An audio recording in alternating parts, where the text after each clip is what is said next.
So here we have the final appearance of Dr. Delcavoli. R.I.P. Very last time we see him in the show. He ain't dead. What if, though? What if they killed off Dr. Delcavoli? He's probably one of the few characters that makes like as many appearances as he does who survives the show. I guess that's fair. Yeah, he's a Walter White survivor. And he probably gets famous after this, doing all sorts of interviews. Yeah. Now we're going to hear from the man who saved Walter White's life, Dr. Delcavoli. He's like, yeah, man, you know what I'm saying? He came across, he was a pretty cool dude. I don't think.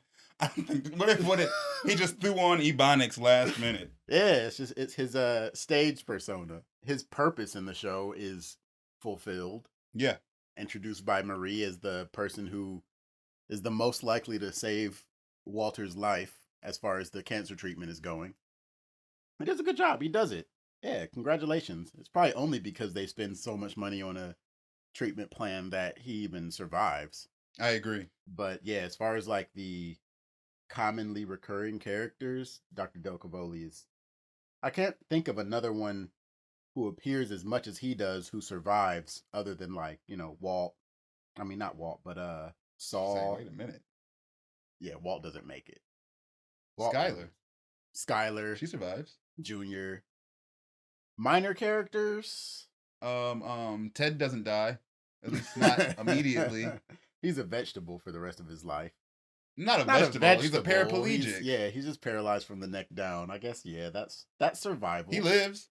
Especially since he comes in direct contact with more than once. Direct conflict with Heisenberg. He's a problem for Heisenberg. So it's a miracle. On multiple levels. Yeah. Yeah, it's absolutely a miracle that he survives. Walt probably learns that Ted is paralyzed from the neck down and is just like, good. Yeah, good. That's what he gets. Or no, that's what I bet you he tries to be some bullshit and feel like remorse for it last minute, like he does for Mike and shit. Oh, I just realized you didn't have to be paralyzed from the neck down. All right, Walter. Whatever, bro. Oh yeah, props to David House. David House is the actor who played Dr. Delcavoli. Dr. Delcavoli, yeah. He must be he looks like a General Hospital dude. Like, he looks like a guy who would be on some soap opera. Like he's got experience playing a bald black doctor on television. Yeah, right. They're like him. They saw him on, like, Grey's Anatomy or something. Like there's a black dude who was in Law and Order, I think, and he's also a cop on, like, The Flash or something now, and it's like, it's just your resume now. That's your typecast. That's what you do now. Black cop. I would have never known his name if we had never done this. I agree. It's weird that his last name is Delcavoli because that's like the least black. It's like an Italian last name. Yeah. Like, okay, Delcavoli, all right. And then they meet him and he's like, I am Dr. Delcavoli. It's like, all right, relax, Lawrence Fishburne. Jeez. I consider that a compliment. Rest in peace, Wesley Shepard. Like, the pieces are all coming together just like that. Come on, Hank, man, what the hell? Is Hank really a good cop? Kill 150 people. 150 people die. Whose fault is this? Is this Donald's fault? Is it the company he works for? Whose fault is this? Who catches the lawsuit? Because there's a lawsuit. So none of this stuff that was supposed to be wake-up calls will ever matter as long as Walt is a part of Jesse's life. I'd Google it. Sitting in bed freaking out. How long is a dead body dead? Chest compressions don't work.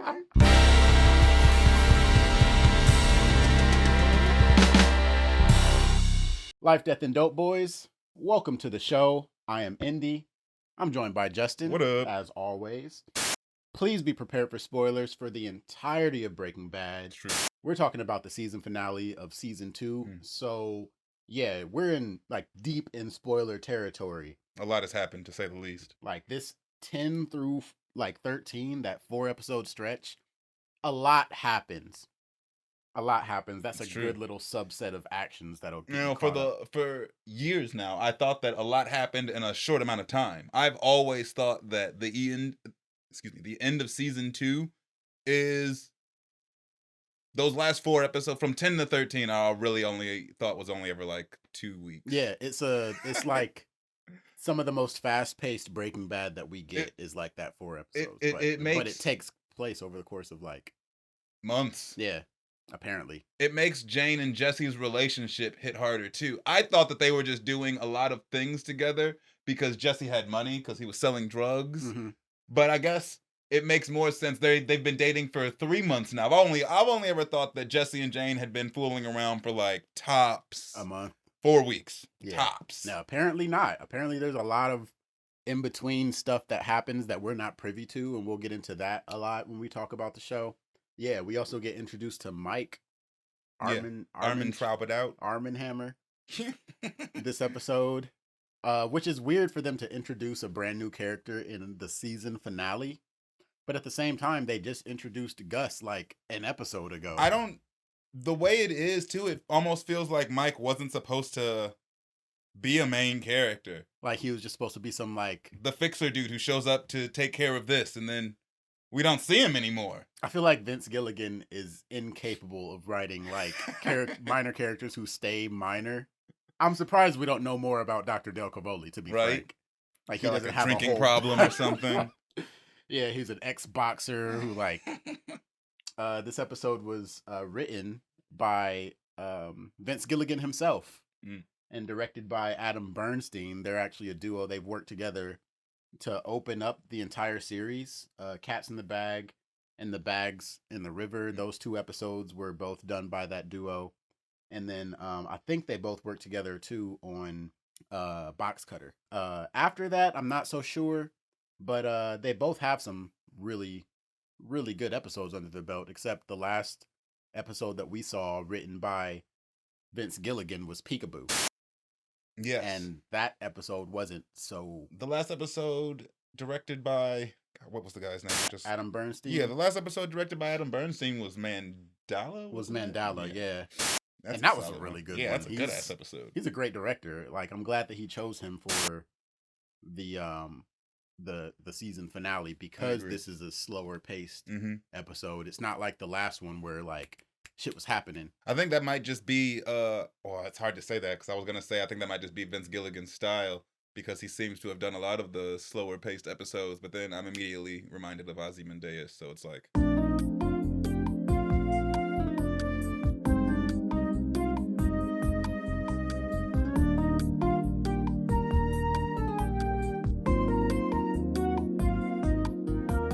Yeah. a lot of shit happened. But that's also like Vince Gilligan's magnum opus when it comes to like writing an episode of a series. Yeah.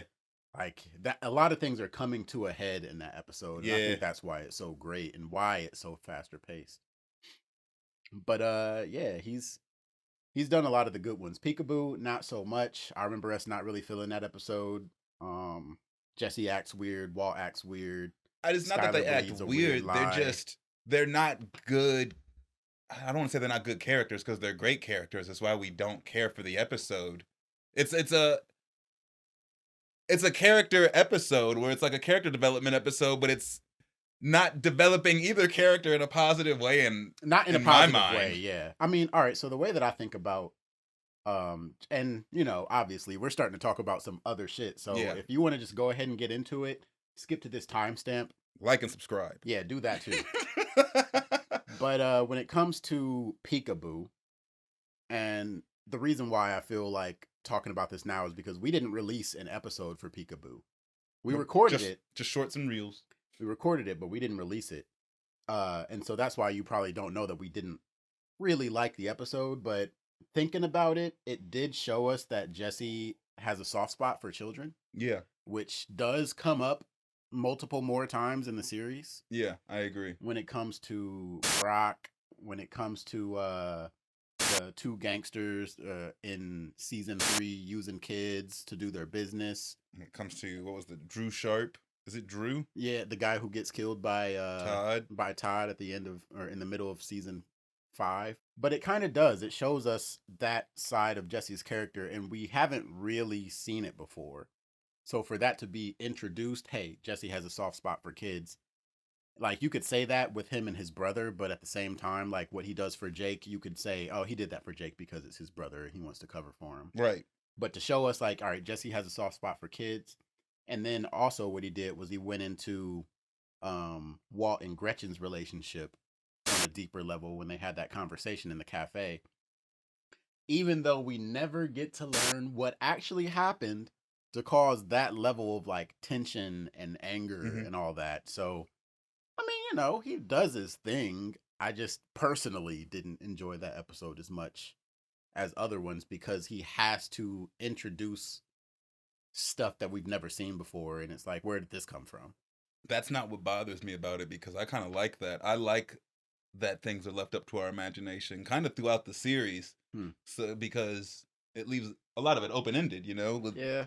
We can have our own interpretation about it.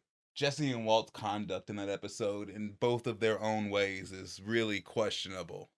Yeah, it is. You don't really understand, even based on who the characters are. What are you Why are you doing this? What is going on here? What are you doing? Jesse, what's happening? Walt. What are you doing? Yeah, definitely. If you guys want us to rewatch Peekaboo and do an episode on it, I suppose we can go back and do that. I don't mind doing that. Like if we have to. Yeah, just let us know. All that out of the way. Let's go ahead and get into talking about this one. All right. Life, Death, and Dopeboys. Episode 20. Jane, Mike, 2-1. All right, so Jesse's dealing with some real heavy stuff. Inside his spot, he's using chest compressions trying to bring Jane back from the brink, but it's way too late. Jesse calls up Walt like he's the lifeline, and Walt tells Jesse it's going to be cool. Tells him, I know who to call. Enter Mike Ehrmantraut, a real OG in the game. Sent by Saul, he rolls up to Jesse's crib, cleaning house, grabbing the drugs, paraphernalia, and stacks of cash, wiping away any trace. Jesse's still shell-shocked, and Mike, smacking some sense into him, lays down the rules. Literally. He's coaching Jesse on how to deal with the medical crew coming to pick up Jane's body, making sure Jesse keeps his mouth shut about Mike's visit. And there's our introduction to Mike Ehrmantraut. A suitable introduction, a good one.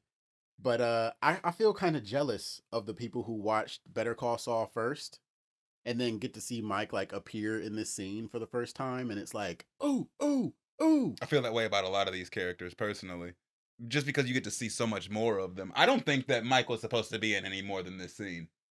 Like going back and watching it again this time, like he doesn't get a name or anything. I think this is supposed to be a throwaway character. Mike Ehrmantraut is introduced in season 3. This dude is just a dude. Yeah, you don't even know his name is Mike. Just some guy. We know because we've seen it. Yeah. But yeah, that's a good point. Like, I wonder if, like, I remember reading somewhere that Walt was, or not Walt. Why do I keep saying Walt instead of Saul? The whole like Mike thing and Saul, they were supposed to be all one character. Like that would be such a fucking Swiss Army knife of a motherfucker. Right. Those were both, especially since the Saul that we've been introduced to so far doesn't seem like he'd be the guy to come and do this. Yeah. No, not at all. Mike seems way more suited to that kind of role. So I'm glad that they split him up and made him 2 different characters. Agreed. Especially because of the dynamic in Better Call Saul. But yeah, he definitely like slaps Jesse across the face, smacks some sense into him. Jesse is traumatized. He's gone. Like the scene opens with him giving like the chest compressions to Jane, like trying to save her, and her eyes are already like dark. She's already dead. She's dead. Like if you only knew, bro, she died at like 11 o'clock last night. Right. Shit is over. My thing is too, like, what? I guess what else do you expect Jesse to do? Yeah, I mean, he's gonna try to fix it so nobody gets in trouble real quick. Get in trouble? Jesse is trying to save his girlfriend. He doesn't want Jane to die. It's too late for that. Yeah, but he's, like you said earlier, he's gonna do something. He's not gonna like. I feel like you wake up next to your dead girlfriend, you're gonna at least try to revive her. You don't know how long she's been there. Like, maybe there's still time. Goofy ass. I'd Google it. Sitting in bed freaking out. How long is a dead body dead? It's no chest compressions, don't worry. 15 minutes. Jane's pops Donald rolls up to the duplex, leaving a voicemail thinking he's gonna save the day, telling her to gear up for rehab. But when he pulls up, it's a whole different scene, the ambulance in full swing. Donald, he ain't dumb, He knows what's up the moment he lays eyes on it. Inside Jesse's spot, Donald's just watching, silent witness to the medics doing their thing with Jane. Jesse's in the hot seat, getting grilled by the medical investigator, sticking to Mike's script like it's gospel. On his way out, Donald's peeping Jane's apology girl sketch, snatching it up without even giving Jesse a second look. Dude's all wrapped up in his own world of pain and grief. Jane's birthday is your birthday. His birthday is my birthday. What a surprise. Like, I was like, of all days to choose, like, right? It's my birthday. Yes, thank you. It's super random. I wonder why. I wonder what the significance of April 4th is to anybody in the cast. I wonder if there's a reason. I don't know. Like, it really feels like a lot of the little things they do in the show are done deliberately. It seems like it. I know for sure, like, Jane's birthday being the 4th, like, maybe it's because that's a day that's coming up. I don't know if they decided, like, what day the airplane crash was going to happen, but it turns out to happen on April 5th. And that, you know, definitely, I would say that it contributes to the fact that it even happened, because it had been enough time to where, like, Donald maybe should have been all right. But the fact that week, he should have taken that week off. That was, yeah, for sure. Done something, maybe a candlelight vigil. It seems really irresponsible for his peers and coworkers or his superiors or whatever to let him return to work that day. The day after his dead daughter's birthday. Like, her first birthday after death at that. Like, he has had no time to, like, get used to Jane being dead. This is her first birthday where she's not there. He probably had plans for that birthday and everything. Like, when Donald pulls up to the scene, you can see on his face, like, the expression is like, all right, he understands what's going on. There's an ambulance out front. He remembers what happened last night. He's probably thinking, like, it's almost a look of disbelief to me. Yeah. It's really like the look on, this is him when he sees the ambulance for the first time. And it really is like in his mind, he's going, nuh-uh. Yeah. What? Nuh-uh. There's not an ambulance there. Everything's fine. I'm going to go pick up my daughter and take her to rehab. Right. And in every scene, every time he advances, it's just him going, nuh-uh. Yeah. This is bull. Nuh-uh. Wow. This didn't really happen. Wow. Even as he's looking at Jane getting zipped up into the he's body like, bag, nuh-uh. he's like, what? This is a dream to him. This is not real. I wonder how realistic it is that they zip up the body into a body bag on the scene. I mean, I guess if the body is already confirmed dead. Yeah, there's no reason for it. Yeah, because a lot of times they'll take the body to the hospital first in order to get it pronounced, and then but I don't know nothing about police procedure. I watch the shows with the criminals as the protagonists. Yeah. But yeah, it definitely seems like he's definitely in adds utter to the effect. disbelief. He pulls up and you can tell he's thinking, like, please let it be the junkie. Please let it be that dude who's dead. Like, he is, because he knows it's one of three scenarios. Either Jesse's dead, Jane's dead, or they're both dead. And that gives him a 1 out of 3 chance that, like, his daughter is alive. Right. He's got to be hoping for, like, I mean, he already doesn't like Jesse.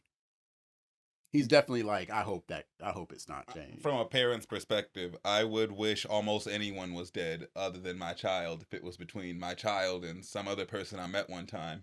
Yeah. Especially if that person immediately pissed you off. Yeah. Nah. Yeah, it's over. Jesse knows immediately that he's been evicted. He doesn't even have to look at him to tell that. Bro, I wouldn't want to live there anymore. Fuck evicting me, bro. I'm moving. Like right now, I'm packing my shit already. I'm out of here. He was feeling weird about living in his aunt's house after they melted 2 dudes in the bathroom. Yeah. My girlfriend died in bed next to me in this apartment. I don't want to live here. Nah, I'm never looking at this room again. Ghosts. Yeah. Also depression, but ghosts. Now we're at the DEA field office with my man Hank making moves. Dude's hitting up his crew for some cash, something to throw in for Walt's surgery fund. But it ain't all about the money. He's briefing the team on Combo's murder. Hank, always straight talking, questions how some dipshit wannabe banger with 0 rep is pushing top tier product. He's connecting the dots, saying Blue Sky is vanishing in New Mexico, but popping up all over the Southwest. Hank's sticking to his guns, saying Heisenberg's still out there, probably chilling somewhere in Albuquerque. And this is the point when he says that Blue Sky is disappearing from the streets. It made me think, like, okay, how long has it been gone?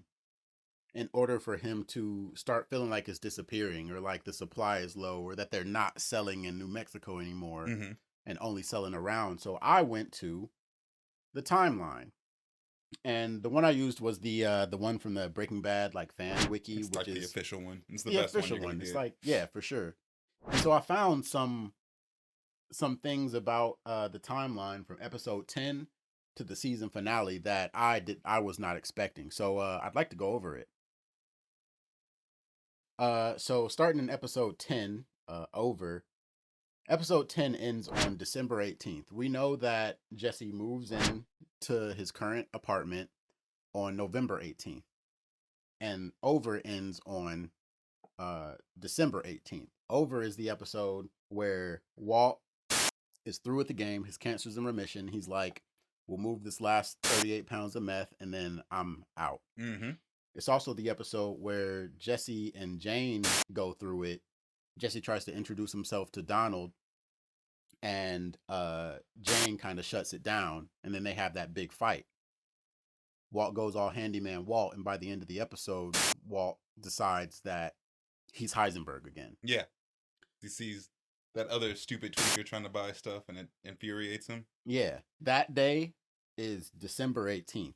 But Mandala, the second, or episode 11, picks up on February 4th. So, yeah. So, December 18th to February 4th. That's like 2.5 months. Yeah, it's like 2.5 months. Why do they do that? I don't know. I swear, I've gone all of my watches of Breaking Bad. I've gone years thinking that like these next couple of episodes were over the span. Yeah, of, like back tops to a back month. to back. Yeah, back to back. And when you think about, because Over is the episode where Jane relapses. And we talked about all the times that we see Jesse use heroin, and that we only see it happen 3 times. We see the first time where he floats up, that scene, pivotal scene. Him sleeping, Jane dying. Yeah. But fuck, they were probably doing heroin every single day that like 2-month span. Yeah. This relapse is like... It's honestly a miracle that they didn't die yet. Which actually also brings into question, because when, Donald busts in on Jane, and that is episode 12 or 11, Mandala. It's the same episode where she overdoses, so it would be 12. 12. But Donald says... 18 months. You have been clean for 18 months, Jane. Why? Why do you do it? But technically it would have been 20. She should have like a 20-month coin at this point. Probably hasn't been going to rehab. Can't get the coin if you're not going. I don't know, man. I mean, this kind of brings into question My the thing timeline. is, how often are her meetings? That she went that long before her dad realized that she wasn't going. Could it be like a monthly meeting? It doesn't seem like that's the way that Narcotics Anonymous will work out. I agree. But there's a lot about her meetings that don't seem to make sense to me. Right. Like you brought up earlier that she didn't have a sponsor. She has or no nothing. sponsor. Her dad is her sponsor, which makes no sense to me. That doesn't make no sense. So Mandala takes place over the course of 13 days, so 2 weeks. And at the end of Mandala, that's when Walt gets the call from Gus about 38 pounds, 1.2 million, meet us, blah, blah, blah. Or at least he gets that information from dude at the restaurant. Yeah, I was about to say.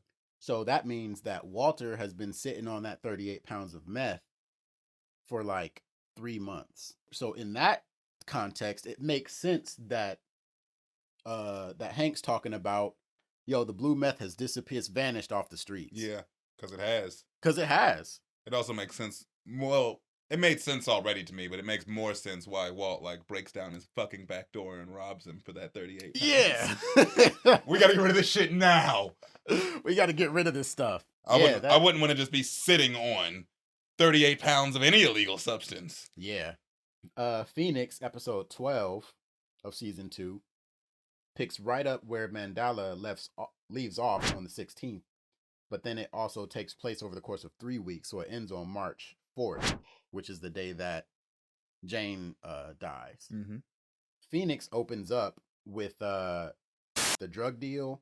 Walt's baby is born, and Jesse gets mad at Walt and pulls up on him at the school in order to like cuss him out for not letting him know that he got robbed. Yeah. Or that he robbed him. Yeah. So apparently for 3 weeks, Jane is coming up with an idea for like that episode seems like it takes place over the course of like 2 days. We even said it in the last episode. Yeah, I'm really confused with the timeline in that respect because it doesn't make sense for there to be weeks in between those instances. No. Especially since Jesse pulls up on Walt about his money and Jane learns about the money like on the same day. Yeah, it seems. Right? But it Maybe can't not. be. Obviously not. Obviously that's different days. Yeah, maybe Jesse just waited a minute to complain about it. Maybe with that added context, that is why Jane is so thirsty. Yeah. Could they be running out of ATM money? Bro, you've got $500,000 that's just been sitting for the last 3 weeks? In escrow. I feel it. And then ABQ, this episode is from March 4th to April 5th. So this episode happens over the course of an entire month.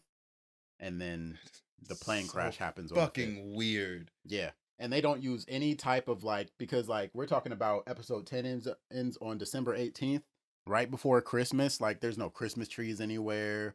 Like nobody's talking about Christmas presents. Like they don't even use anything to even locally give us an idea of what time of the year it is. I agree. 'Cause Albuquerque is in the middle of the desert. It could be something so casual, like a fucking little Christmas tree in the corner of the office at Hank's place, or yeah. I mean, Walter is stressing out about money. You can drop something in there about like Junior's Christmas list, something, wreaths on the door. I mean, nothing anywhere about Christmas. Y'all can't watch. We can't watch them count down to Happy New Year's. Yeah, it's 10 seconds. I don't know, man. They skip all of January. Yeah, January is out of here. Switching gears a little bit to this scene here. Money, Moves, and Murder. Hank finally takes Christian Ortega's picture and puts it on his board. They're trying to figure out what his connection is with the Heisenberg meth. He's the last person that they know of who was selling Blue Sky, which they've given it a name now, Blue Sky, on the streets. I think it's really interesting that they have this picture of Domingo right here with the question mark on him. Missing. Who's they have no idea where he is or what happened to him. They have to know he's dead, though. They've got to, especially given like everything that he had his hands in, from being a DEA snitch to also being like kind of moving up in the drug game. Moving up because he's knocking off people by being a snitch. I mean, that's a dangerous strategy, but it's an effective one. If any of the cartel found that out, he'd have ended up just like he ended up with Walter anyway. Yeah. It wasn't looking good for him, but he obviously didn't anticipate the kind of players that were getting ready to get into the game like in the upcoming couple of seasons. Yeah. And he definitely did not have a big enough outfit in order to deal with that. No, he had his cousin. Right. That he snitched on. Cooking out of his kitchen. Yeah, that he snitched on. What you need to do that for? I like that when Hank is trying to promote the donation jar for Walt, when he's holding Walt's picture up, it is in line with this board behind him, and right above Walt's picture is the most wanted sign. It's interesting symbolism. You brought up previously how when Hank is holding up Tuco's teeth, they're like over Walt's mouth, like it would be right where it would be like he was wearing the grill. Yeah. It's like they keep throwing subliminal signs right in front of Hank to tell him who it is. He keeps getting these signs until he's like sitting on the toilet reading. Bro, it's not even all subliminal. Like it's like that scene you were talking about when Hank's helping Walter lift the bags of cash into his car, and he's like, "Yeah, what do you got in this bag?" And Walt's like, $500,000 in cash. "Oh man, this stuff is right in your face." Like, if you just pay attention, Heisenberg is right there. That's probably why it becomes such a vendetta for Hank in the end. Albeit, like the twins tried to kill Hank and that was Walt's fault. All of this crazy shit is Walt's fault, and sure, you probably want to catch him for that. But also the fact that Heisenberg has been smiling in your face the last year. Yeah. No, this is personal. Yeah. This is absolutely personal now. Hell no. No, bro. No, absolutely. But I don't think that, like, the whole Combo murder and Combo having blue sky on him, I don't know if that actually brings Hank any closer to learning who Heisenberg is. Nope. I mean, he obviously doesn't believe that they actually caught Heisenberg when they got Jimmy whatever the hell. I feel like it would be just doing some due diligence, though. Who are the people that Combo hangs out with? You've already arrested one of them. You've already interrogated two of them. Yeah. Like, they've sat and had a conversation with Jesse Pinkman. They've sat and had a conversation with Badger.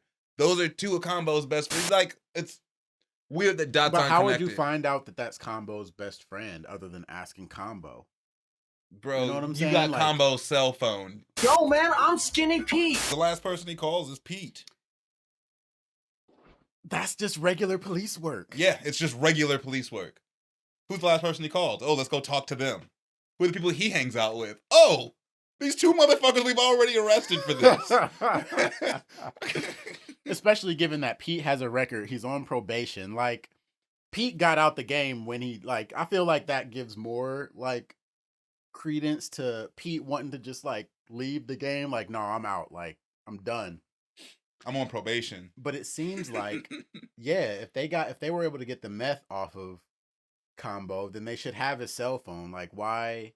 The last person he called is a motherfucker that's on probation. You're gonna tell us what you know, or you're going back to prison, motherfucker. Yeah. Did you know he was in the same cell block with Tuco Salamanca? Like, the pieces are all coming together just like that. Come on, Hank, man, what the hell? Is Hank really a good cop?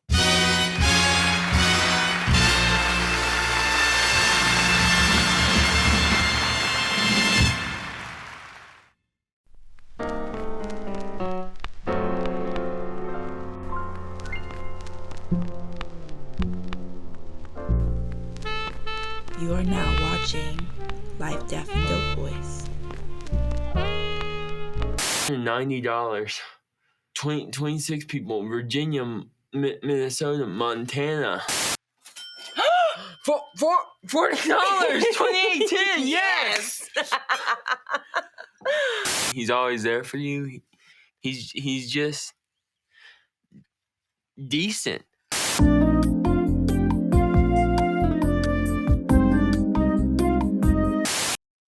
Because, like, he has, like, these detective moments in season 1 and, like, the beginning of season 2 where it's like, all right, this dude is actually, like, really smart. He can connect the dots in a way, and then he's got his action scenes in season 2, season 3, like, all for the rest of the series. But when it comes to stuff like this, is this bad writing or is Hank a bad cop? I'm not willing to say either until we've watched season 3, episode 1.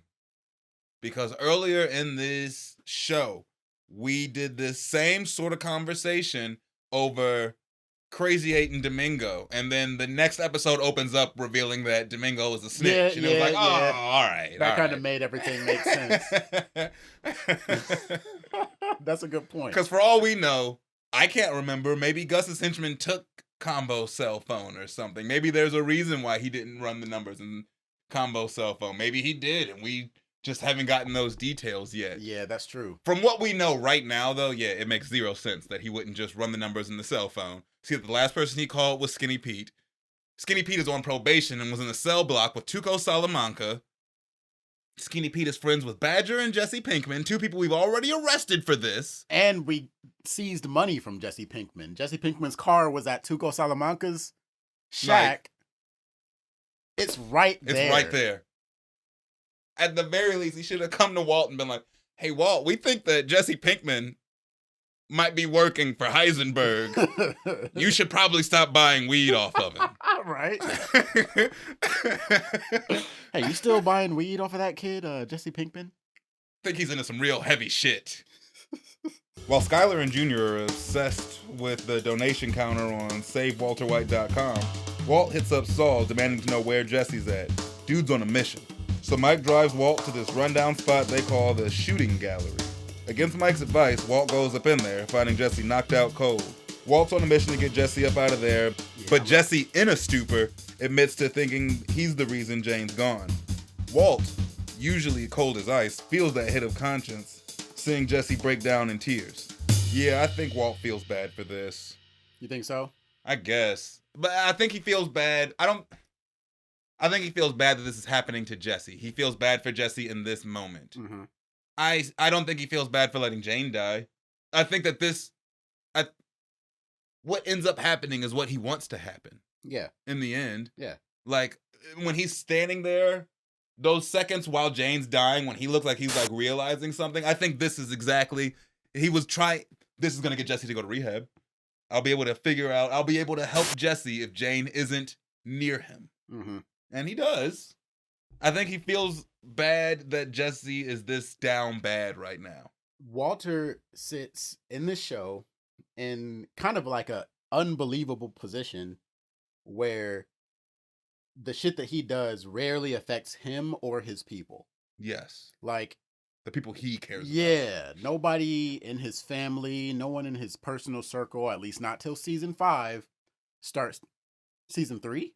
Hank catches a lot of bullshit because of Walter. Okay. Yeah. I was thinking more about Hank's death, but that's a good point. Hank almost dies in season 3 because he catches Walt's bullshit. But this is probably the most directly it hits someone who Walter cares about. And I am in the camp who believes that Walter cares about Jesse. Even if he doesn't treat him the best, I think he cares. But, like, I agree with you. I don't think that Walter feels sorry for Jane dying because he's not really one to, like, feel sorry for people dying. Like, he cries after he kills Domingo. All right. He doesn't really react to killing Emilio. That's more like self-defense. That's self-defense. And, I don't think anybody blames him for killing Emilio. Yeah. Domingo is more like self-preservation. And then Jane is kind of the same way. But she's like essentially a stranger to him, except that Jesse really cares about her. So I think that that's kind of things hitting home a little bit. And that's why he's feeling bad for Jesse in this situation. In watching this scene, it's hard for me to even think about how Walt feels. By this point, it's hard for me to care how Walt feels. Like, I'm sure I can see that he feels bad, and I'm sure that he has some remorse and he has some guilt for how Jesse is right now. But Jesse is the one that I feel bad for in this. Jesse is the one that your empathy reaches out to, in my opinion. Mm. He's bawling. I loved her more than anything and shit, dude. Like, It's real hard not to feel really bad for Jesse Pinkman in this scene. Like, holy shit. Even Walt feels bad. Yeah, like, this is rough. This is rough. This is the most down bad that Jesse's ever been in his entire life. And on that point, like on that note, and kind of speaking to your point, because for season 2, we see an evolution of characters. Like, no one is static for this season. Hell no. No one. Not Skyler, not Hank. Everybody goes through massive changes in season 2, I think. So when you think back to Jesse's other worst week ever, it was during the episode Down, and at the end of that episode, Walt didn't care. No. Like, Jesse tried to explain to him what had happened to him that week that was the reason why I'm here in this RV. Like, I understand how it looks. I know you told me not to do this, but my parents, they're being assholes. Walt doesn't even hear him out. He just keeps yelling at him. Until he gets caught in the mouth. Yeah. And it takes the rest of the season and something like this to happen in the season finale for Walter to finally give a fuck about how Jesse's feeling, because based on all prior evidence, no, Walter doesn't care about Jesse. So I'm not saying that I think Walter always cared about Jesse. I'm not even saying that he cares about Jesse for most of this season. But I do think that probably starting at maybe around the tail end of the previous episode, Walter starts caring about Jesse. And when he decides to let Jane die and he starts crying over it, I think that he is considering Jesse. You think he's crying for Jesse? Yes. I don't think he's crying for Jane at all. So, like, no, absolutely. I agree with you mostly. But I do think that that Walt does care. And Jesse is not coping well. And I know that, he sees this as an opportunity to get Jesse into rehab, but I don't think that Walt in a million years expected for Jesse to end up in a drug den. Strung out on heroin? Yeah. Jesse is a tortured character. The whole show. The whole show. But the worst of it, the worst times that he has is in season 5 and season 2. And honestly, I feel like season 2 Jesse is the worst off. Like, No, I don't. What's so much worse about, because Jesse goes through so much more. What happens in season 5 that makes Meth slavery. That's enough. You are now a slave to this band of white you're being supremacists. human trafficked? Yeah, you're a slave to these white supremacists, and when you tried to leave, they took you to your girlfriend's house and made you watch her brains get blown out, and then took you back to go make more meth. Like, and that would have been his life until they decided to kill him if Walter hadn't shown up. Again, if Walter hadn't shown up, Jane would probably still lived. Mm-hmm. Season 2 has a lot of bad things happen to Jesse, but he recovers from all of them. I understand what you're saying, but yeah, and you feel like he wouldn't recover from the season 5 if not stuff. for somebody coming to save him. He was dead. But by the end of season 5, he's free. He's Only free. because of Walter. Yeah, but like, all right, so season 2 Jesse is a lot of bad things. So season 5, I feel like a lot of bad things happen to Jesse as a result of his life being manipulated. Season 2 Jesse, everything that happens to him, he blames himself for, rightfully so. From being like thrown out by his parents, being homeless for a week, damn near like He doesn't blame himself for that. That's his parents' fault. I don't think he starts blaming. He does blame his parents. I don't think he starts blaming himself for stuff until Jane dies. Yeah, he blames himself for Combo's murder. Yeah, to an extent, you're right. Not even to an extent. He doesn't go to the funeral. And I think it's because he thinks it's his fault and he doesn't want to show his face in front of Combo's loved ones. You're right. Combo's another one that probably haunts him while he sits up in Alaska. But season 5 are a lot of things that happen to him that are outside of his control. And I understand how that can feel worse. But I think it depends on who you are. Jesse's not really the type of person to blame himself, or take responsibility for putting himself in situations that... Not in season 2, but by season 5, Andrea's death is on Jesse. That's Jesse's fault. We can blame Jane on whoever the fuck else we want to if we don't want to blame Jesse, even though it's, his fault that she got back. Remind me how Andrea's death is Jesse's fault. Because Andrea dies specifically because of retaliation, because they catch Jesse trying to escape the white supremacist compound. They catch Jesse trying to escape, and as punishment, take him to Andrea's house and make him watch Todd kill her. Yeah, that's garbage. It's hard to call for me. And I know meth slavery is the worst, bro. He recovers from everything else. He's homeless for like a week, 2 weeks, maybe. He gets on heroin with his girlfriend. That's bad, but like not you're a slave bad. All right, those are all good points. It's like they just keep escalating. They won't let off. No, he doesn't get a break. But this, like watching this, absolutely put me in the mind. Like, I've never seen Jesse in a worse emotional state. Just wait till we get to season 5. All right. Just wait until Andrea dies. It's worse than this. Yeah, this conversation will happen again. Absolutely. All right, now we haven't really been talking about it, but Saul's plan has been in full swing. And them donations to SaveMyHomie.com have been pouring in. Matter of fact, the hype is so real that thanks to Marie, the Albuquerque Journal is going to be interviewing Junior about his website. Later on, Marie's pulling strings, setting up a local news station to dive into Walt's family for a segment. And Junior has probably been sitting in front of that computer nonstop for days, just watching that number climb. Yeah. Hits after hits. It's addictive. Hits. Yeah, it's like a little dopamine They rush. didn't realize it. They didn't realize it back then, but getting likes and constant pings online does something to your brain. Feels every good. time you got a like, you got like $4 or $5. One day. Yo, Walter Jr. is a social media trailblazer, man. Yeah. This guy. It's like, it's hard to blame Walt for being annoyed, but I've logged on and seen that we've got 20,000 more reach or something like that. And it's like, ooh. I can only imagine if money was coming with that too. Man, yeah, because he is entranced. Yeah. Like, How could you not be? I didn't even know he had a laptop. How could you not be, though? Bro was sitting in his room just staring at the screen. Walt comes by like, yo, can you turn that down? Like the baby, blah, blah, blah. He's like, but it's money. It's money. And I'm like, yeah. But Dad, it's money. It's like the answer.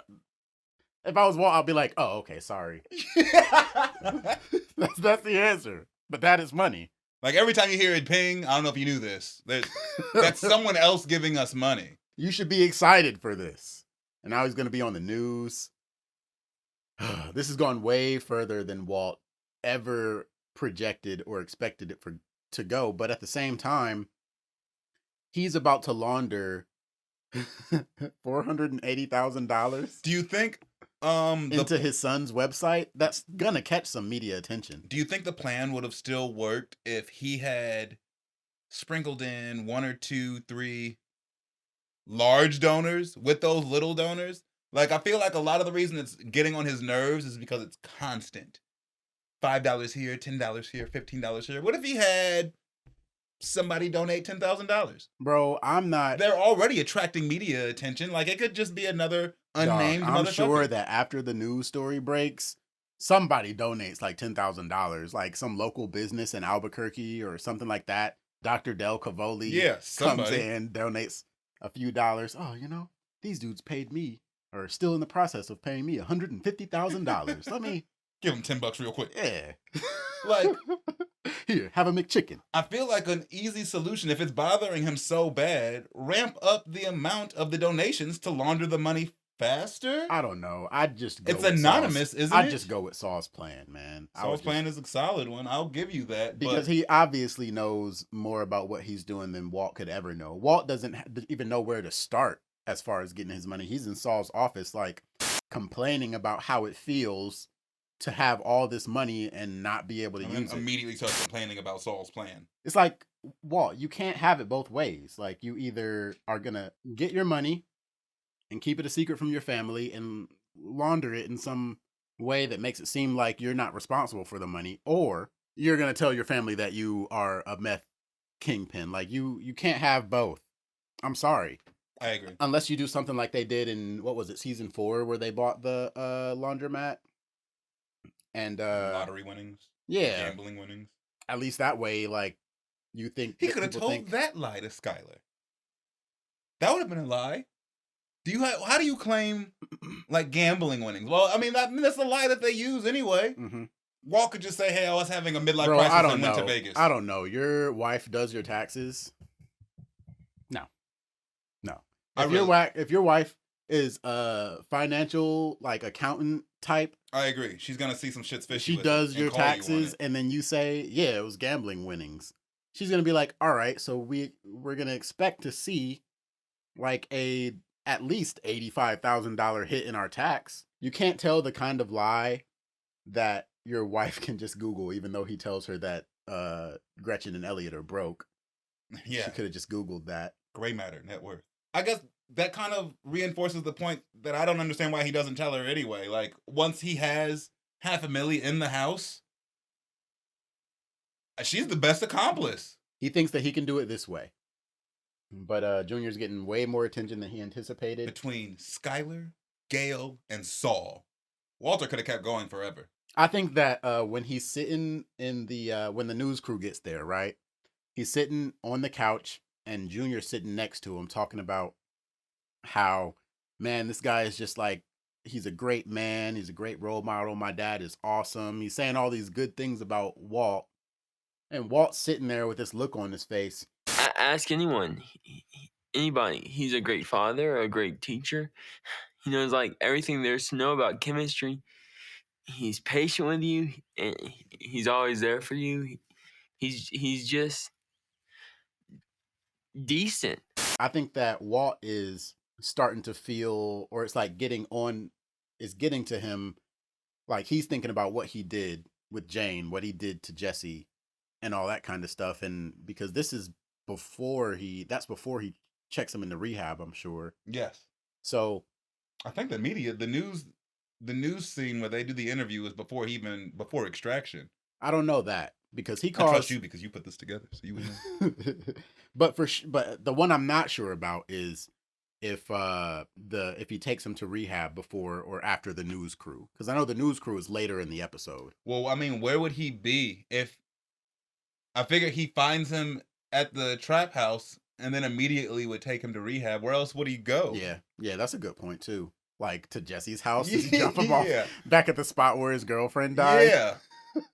Nah, he's hiding in his basement right now behind the insulation. What if?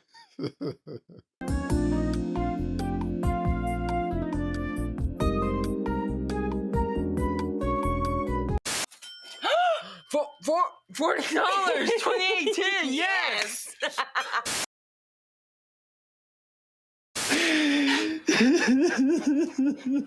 Yep, they're coming to interview you with a photo and everything.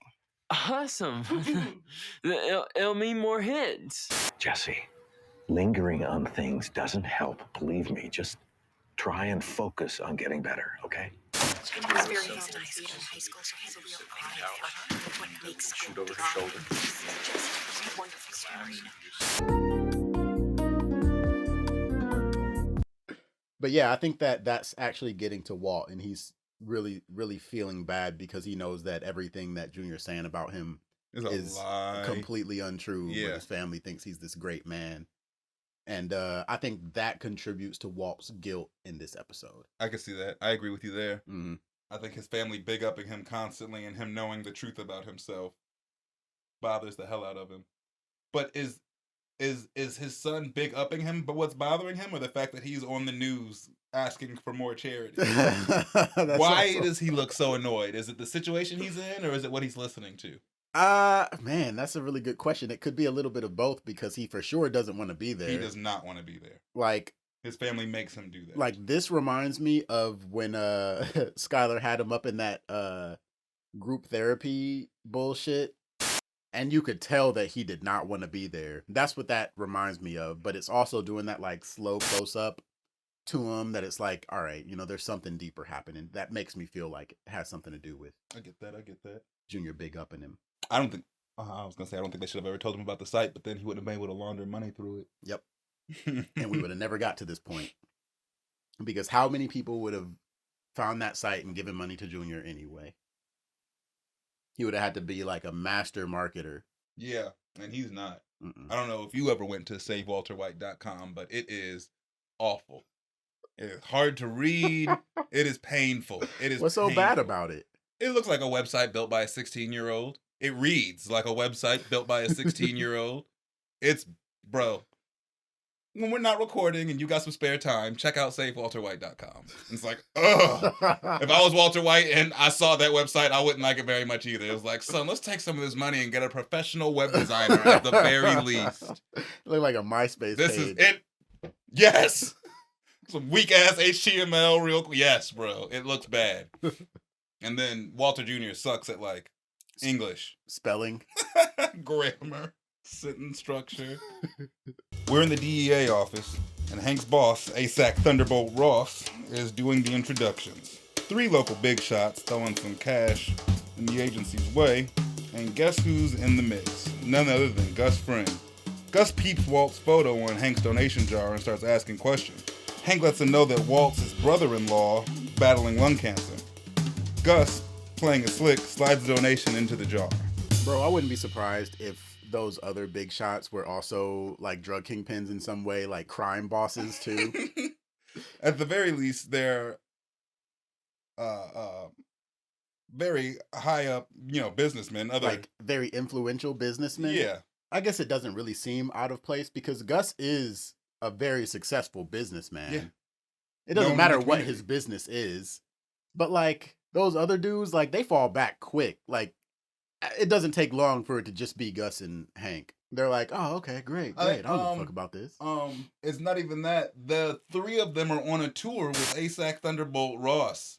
And I think the only reason Gus stops is because he sees Walter's picture. So he's more interested in the picture. Yeah. So he hangs back. Why with is this dude that I'm about to be doing drug deals with? And what is this? But who are those other 2 dudes that ASAC Thunderbolt Ross is cool with just leaving Gus behind? Like this is a tour. We're talking about this. It's like, Probably realizes that Gus is talking about the Walter Fund. Leave him to go donate money, I guess. yeah, just leave him behind. You two, we're gonna go and talk about some other stuff over here. I'm sure they didn't go far. They overheard this whole conversation. I heard that you are a task force. Like, as far as Gus's relationship with Walter and how that might adjust according to this new knowledge that Gus has, do you think this like puts Hank in Gus's crosshairs? Do you think it puts Walt in Gus's crosshairs? Like, what? I put somebody in Gus's crosshairs. I'm not sure who. I see what you're saying. Mm-hmm. I'm surprised that after this instance, any more business happened between Gus and Walt. Yeah. Yes, terribly surprised. I'm sure in season 3, and within the first 2 episodes, Walt reassures Gus about this whole scenario. Mm-hmm. But I think that it's possible that Gus, because Gus is the type of person who thinks through his decisions and plans before he makes that kind of call, right? Like, we've like to already say that. established that Walter White acts impulsively. He's really bad at planning when he does plan, but he usually is reactionary. Gus, he more so like hangs back, takes all the information he needs. He spends some time doing some reconnaissance here. Mhm. Oh, who is this? Oh, he's sick? Like, what does he have? Oh, okay, like he's your brother-in-law? Oh, all right. And he takes that information and adds it to his plan. Like, I think that Gus is way less interested in Walt than he's interested in Walt's recipe. He already has a good enough chemist. yeah, you're right. So if he can get Walt in a lab with Gale and Gale can get the recipe, that's all he needs. Then he can dispose of Walt. But I think that he sees continuing working with Walt as like a necessary risk, or like a worthwhile risk, in order to get that recipe, because then at that point he can just get rid of Walt. He should have. Hank definitely catches hell sooner than Walt does through Gus. Yes, but it's not like Gus sent the twins to kill Hank. He does, but that's not his intention. It's not Hank that's in Gus's crosshairs in that moment. It's the twins. He sends the twins to attack the DEA and then warns the DEA that the attack is coming. I don't know. I think that, I mean, the way that it plays out is almost entirely to Gus's favor. Like, he almost If Hank dies, it gets would have rid been of Hank too. Yeah, that would have been completely in Gus's favor. But you think he's more interested in getting rid of the twins than he is in getting rid of specifically Hank Schrader? Yes. Because to him, Hank is just another DEA agent. Mm-hmm. Until this moment when Hank is more than just a DEA agent. Mhm. He's the brother-in-law of the dude that I just entered into business with. Mm-hmm. But you're right. Like, he doesn't just immediately cut ties with Walt. Do you think that's a smarter decision than getting the recipe from him? I guess if the objective is to get that recipe and we find out that is what it is, I guess working with Walt is the right decision, but I really don't see it that way. I've started to kind of second guess Gus's decision making because he played like a really methodic character who plans and all that, but some of his decisions seem rash and freaking Illogical. Yeah, man. Are you talking about like this one? Yes, this is one of them.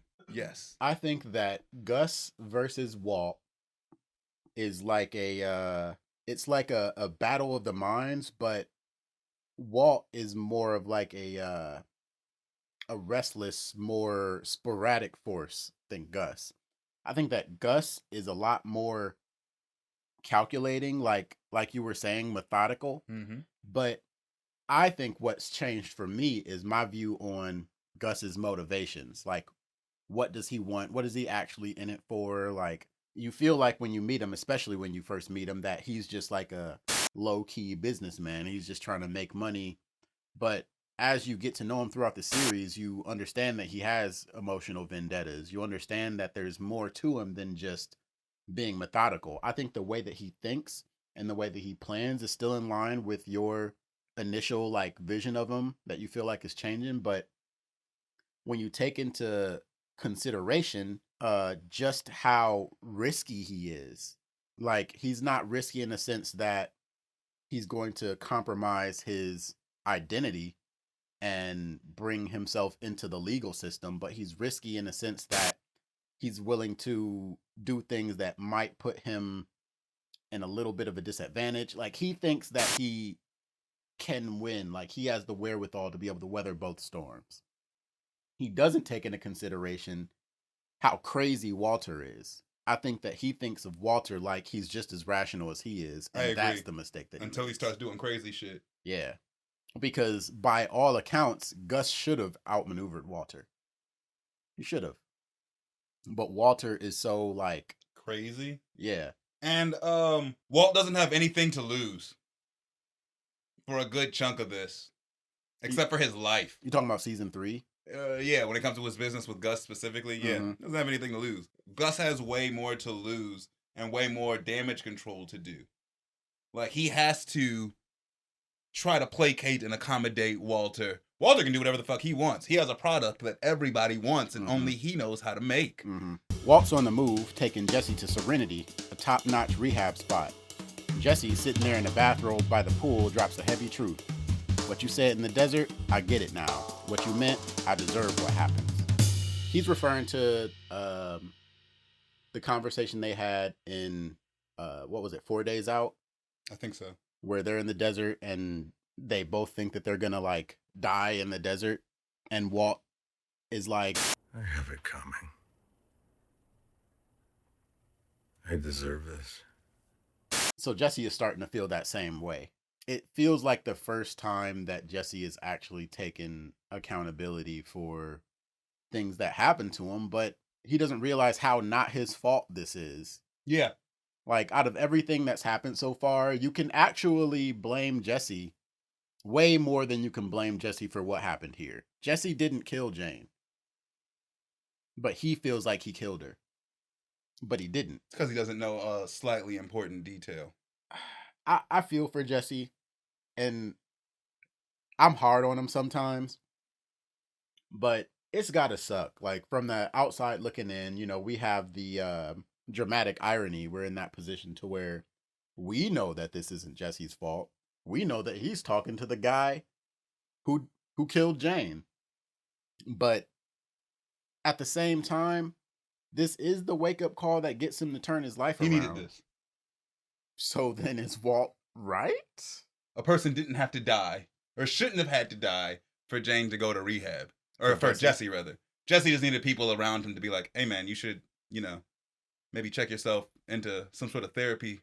But the only person telling him to clean up at that point was Walter White. He was sitting on his $480K, and he wasn't going to give it to him until he cleaned himself up. This.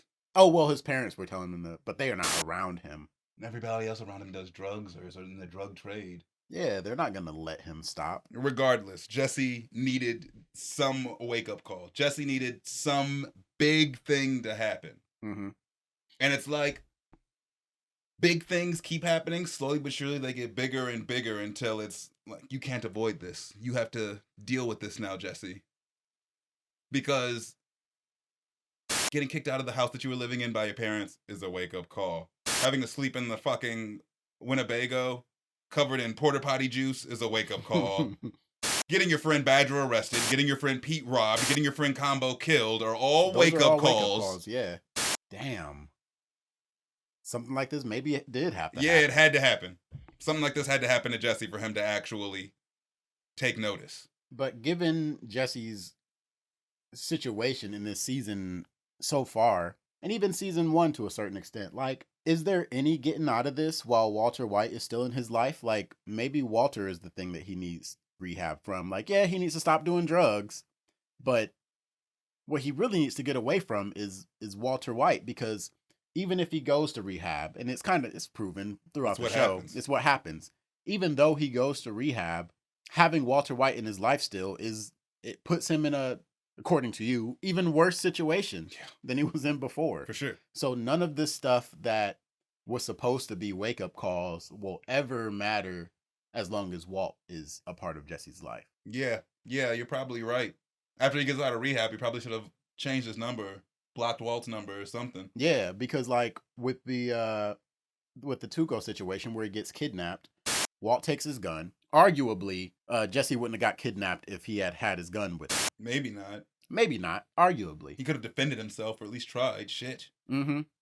Walt doesn't do shit. When it comes to the whole situation with him getting kicked out by his parents, that's his fault. No, that's Walt's fault. What about that? It was Walt's idea to set up a fucking lab in the basement. Well, they had to because the Winnebago wouldn't start, and they needed to cook in order to make the Tuco drop, which Walt. That was Walt's fucking idea. He set the terms way too high. There's no way that they could have. Yeah. That was Walt's fault. And then Pete getting robbed. That wasn't necessarily Walt's fault, but when it comes to combo, at least, they shouldn't have expanded into that territory. That was Walt's idea. Jane dying, that's Walt's fault. Like, this is all stuff that, like, is happening to Jesse as a result of this dude being in his life. But, so, like, there's no amount of rehab with this poisonous dude around that's actually going to change Jesse's life. Because, I mean, he gets out of rehab and then starts trying to sell meth at a 12-step program. Which is some of the grimiest shit. Yeah, if there's a reason to not like Jesse Pinkman, there it is, right there. That's it. There it is, that's right some grimy shit. That's really messed up. And then criticizing the people who are using the meth? Yeah, there's what he should have done at this point is decided, which I think he did, decide to cut Walter out of his life. And I'm pretty sure Walter just ends up pulling up on him. Yeah, he just doesn't stop bothering him. Walter's the one who never gets a wake-up call. Shit. I mean, getting kidnapped by Tuco was a pretty strong one. He doesn't wake up. He does not wake up. I don't think Walter ever gets a wake-up call. Maybe Ozymandias is Walt's wake-up call. Yeah, because the next thing he does, it's a while later, but the next thing he does is come back and kind of right his everything. Wrongs. Yeah. Gets Gretchen and Elliot to technically launder his money for him. Yes, not even technically. He actually forces those motherfuckers to launder his money for him. It's crazy how they keep him so far from any consequences until the very end of the show. And I don't think he has a wake-up call even then, bro. He just dies. I think Walt dies with the exact same mentality that he has like right now. Worth it. Yeah. I liked it. I was good at it. Yeah. I don't think Walt changes very much at all, especially for the better. Yeah, as far as Walt is concerned, he milked 2 years out of his life. Yeah. He should have died a long time ago. We're in the hospital, and it's surgery time for Walt. The nurse does her thing, hitting him up with a relaxant to get him prepared. As the chill vibes kick in, Skyler, trying to be supportive, asks Walt for his cell phone to hold on to during the procedure. Walt, all groggy from the meds, hits her with, which one? And Skyler's face drops. I think Skyler was willing to let all of the past weird shit that has happened that since Walt got cancer, I think she was willing to just let it all go until he said that dumb shit. Yeah, I probably agree with you. Especially since we don't hear about any, like, we have Down where he gives him the cold shoulder for like a whole week. She's also kind of being grimy herself. Like, I could see her letting that go because we don't hear about it. Mm-hmm. I think that she was like, this is a new beginning. This is a new start. Walt's about to have this surgery. The cancer's gone. We can move on with our lives, continue things the way they were, and get back to normal. It really seems to be what she wants. But then this admission that he has a second cell phone, like, this is the normal. The last time that we see them have, like, issues is probably in, like, Peekaboo. Either Peekaboo or Breakage, but Peekaboo seems like the episode where she, like, actually put it past her, because when Gretchen calls the house, like, I think that, like, it seems like, oh, okay, so she's good now. And then after he tells her that Elliot and Gretchen cut off the money and that they're broke, it seems like that's like a moment, like, because you can see Walt, like, he kind of like moves in for the kill. Yeah, they're broke. We can get through this together though. And Walt kind of uses it as an opportunity to bridge that gap and get things back to a point to where he's back in her good graces. And then they really don't have like a real problem after that until here. So it's almost like as a viewer, especially on your first watch, you could have completely forgotten about the fact that they was beefing Yeah, 7 right. episodes ago. Yeah, for real. Like, they gave it a lot of breathing room, and then you started to see a lot more like Skyler and Ted stuff, and they kind of used that, replaced Skyler and Walt's tension with the Skyler and Ted stuff. So I'm definitely willing to believe that she was willing to be like, all right, that's in the past. We don't have to worry about that no more. We're just gonna start fresh right here. It's almost like he got a second lease on life. Junior started this website, and the public is paying for the cancer treatment. It seems like everything's gonna work out. Yeah, I agree. But as soon as he comes off of this witch cell phone, It's a wrap. I think it was a great setup, great execution. The writing was really good on this because, like, when else would this have come back up? Yeah, Like, whose right? idea was this? This was like, that's a great idea. Yeah. How was Skyler gonna find out about the second cell phone otherwise? She Yeah. would have never. She would have never found out. He stopped keeping it on him, and then they used this kind of moment. And as soon as he said which one, it's like we knew all the lies. Like he said in 4 Days Out, like it was just hard to keep up with all of them anymore. Mm-hmm. I feel like that's a big part of the reason why that happened. You gotta keep short, simple lies. These long, complex ones that Walter's always coming up with. Yeah. Oh, I just realized like it was the ringtone and my alarm. So what you heard was my alarm. Okay. Gretchen and Elliot, they're broke. Okay. It's like, bruh, Fugue state. chill. Shut up. We're a few weeks post-operation, and Walt and Skyler are meeting up with Dr. Delcavoli and Dr. B. The operation was a success. Skyler, picking her words carefully, asked the crucial question, can Walt live on his own now? And Dr. B gives the green light. And here is where we get a completely new Skyler. It's like she is finally getting some agency in the story. She's actually changing the plot. Yeah. Like, it's starting to happen. Because you can get a feel for how she is, because the beginning of the season set you up for like this cold shoulder Skyler who's ignoring Walt, and you get a few moments like that in this scene. And then she's asking the doctor, like, is he, can he be independent now?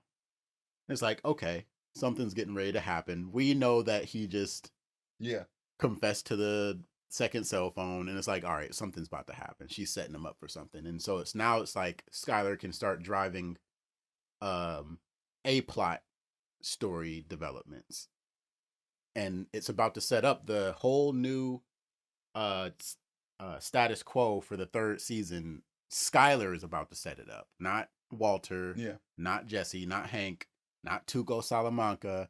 No, like Skyler's a major player now. I agree. But a lot of the plot resolutions happen here with the cancer and everything. It's like, what kind of Breaking Bad are we gonna get in season 3 then? Yeah, if Walter no longer has cancer, what's the point? He doesn't have cancer. He doesn't have to sell. He doesn't have any more meth. He doesn't have a family. Like, Jesse's in rehab. This is a season finale. This is a series finale. Yeah. This is a series finale. This is one of those that makes you go, all right, so what? Where can they possibly go from here? What now? But they did introduce Gus. They introduced Mike. It's like they can still do some stuff. Things are just about to get a lot more stakesy. Yeah. I wonder what the time jump has been between his surgery and this meeting, because as the viewer, we can tell that something is off with Skyler. Walt lives with her. Yeah. He can't. Nothing seems weird about how she's acting, because she's acting weird in this scene.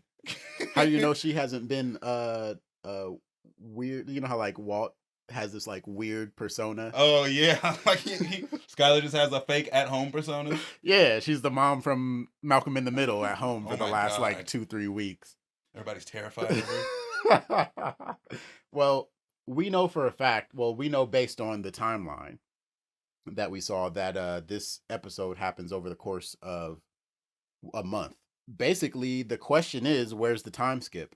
Right? Like, yes, Jane dies. Jesse goes to a drug den. Walt finds him, checks him into rehab, and then has his operation. But when he finds Jesse, he tells Jesse, my operation is Friday. So it's like, So those two things are the same week. yeah, at least. Because there's surely a time skip between Jane dying and Walter finding Jesse. Mm-hmm. And then there's a time skip between Walter finding Jesse and his surgery. And then there's a time skip between Walter's surgery and this meeting. Mm-hmm. And then somehow... They probably go home. He's wearing this outfit for the rest of the episode. Yeah. So the rest of this episode is on the same day. So yeah, you gotta wonder. I mean, where is the surgery in all of that? I think it's maybe halfway through. You know what I'm saying? Like, I feel like it's gotta be at least enough time for Walter to grow this goatee. Yeah. Like, he's got his season 3 look right here. So I'd say, I don't know, man. How long does it take for Walter White to grow a goatee? 2 weeks? I can't grow a goatee. You tell me. How long does it take to grow a goatee? I don't know. My facial hair don't grow all like that. Yeah, I was like, This hair grows. I haven't shaved in months. Yeah, so this is like a year later, man. It's hard to tell, man. The time skips, they don't really give you any indication, but I don't know. It depends on how important that is to you. Like, I don't think we'll ever get the kind of outline that'll tell you specific events and what day they happened. Or just how far away from each other they are. Mm-hmm. Like, how long was Jesse in the trap house before Walt found him? A week? 2 weeks? Man, I don't know. It can't be like that long. Could be. I'm still like struggling with the fact that Jesse and Jane were doing heroin for like 3 months, 2.5 months. Yeah. Like, what? Maybe not every day, you know? Probably, though. It's heroin. They were probably doing it every single day. Well, Jesse was already smoking meth every single day. I don't know. You really only got the impression that Jesse smoked meth when he was really stressed out. We've just seen him really stressed out a whole bunch since Walter came into his life. Yeah, I guess you're right. So he's definitely addicted to meth. Was he doing it every day? We don't necessarily know that. I bet he was. But yeah, as far as this time skip, I don't know. I don't know if we'll ever know. I'm just like reliving this scene in my head, and he has this big stupid ass smile on his face. Look how she's looking at him. Any man who has ever had a woman look at him that way, something's amiss. My stomach will be hurting like I'm in trouble. Yeah. Something. You know what I'm saying? Remember that feeling when like you got home before your parents and your report card was there and you saw it and it was not good? Mm. She's looking at him like, you motherfucker. Like something's amiss. Something has been amiss for at least weeks. At least. I mean, he seems to have recovered from his surgery. They did just like rip his lung open. So you would think that some sort of rehabilitation has to happen before, you know, he can just be independent. Yeah. So there has to have been some time. She's hated him the whole time. Oh, man. Women are really good at hiding that, though. Straight up intense hatred. When they passionate. secretly hate the person that they lay next to every night. Back at home, it's about to go down. Skyler lays it down for Walt. She and the kids are crashing with Hank and Marie for the weekend. And while they're gone, he needs to hit the road. She's entangled the web of Walt's lies. His second cell phone was just the tip of the iceberg. She's uncovered the truth about Gretchen and Elliot not footing the bill for his cancer treatment, the fake fugue state act, and the fact that he never visited his mother or told her about his battle with cancer. Walt's house of cards is crumbling. Walt, desperate to keep things together, follows Skyler outside, throwing promises in the air. He's willing to spill the truth, but Skyler ain't having it. She tells him, keep it to yourself, bro. I don't even want to know. Bro, why did he let it get to this point? Just grab her by the shoulders and be like, listen, stop whispering in my ears. We have $500,000 in the basement. You're not going to do that. Nah, you're not going to whisper in my ear. Listen, shut up. We're rich. Just let me explain. All right, you finally caught me. You got it, I got it. She's doing this Harley Quinn shit. Yeah. Like, what is all this? This is toxic. And I understand Walt's been toxic for months at this point. But listen, and I understand that you're not going to get a straight answer out of him, so you might as well just show your ass. Fuck it. Yeah, that's probably her mindset. Nah.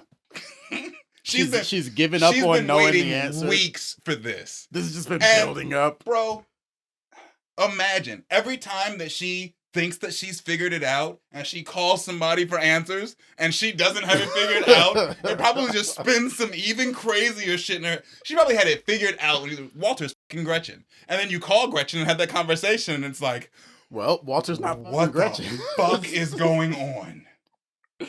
Let me call his mom. What the fuck is going on?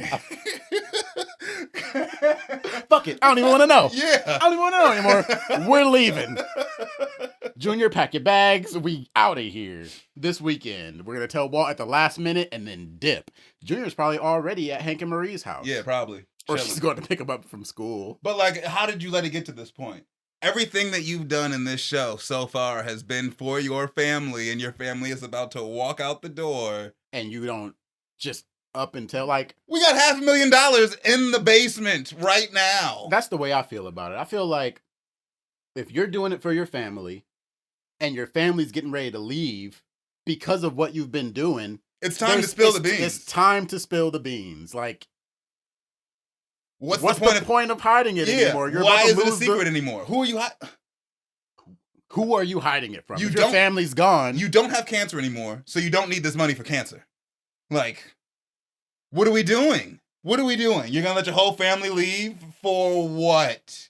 Because you did this thing that you were supposed to leave this money for your family while you died. Like, it's dumb. It makes no rational sense. I got into this rant though and hadn't read the fucking read yet. So it's okay. I'll still put it in the right. I'll still put it in the right spot. The magic of editing. Motherfuckers will never know. I can't believe that my dude never even told his mom. All right, so that's another point of contention for me, and I understand like what you said earlier about like liking, like preferring it sometimes to be able to draw your own conclusions and, you know, making up your own headcanon or having theories about what things were like. But Walter and his mom aren't cool to the point where, one, Skyler hates her.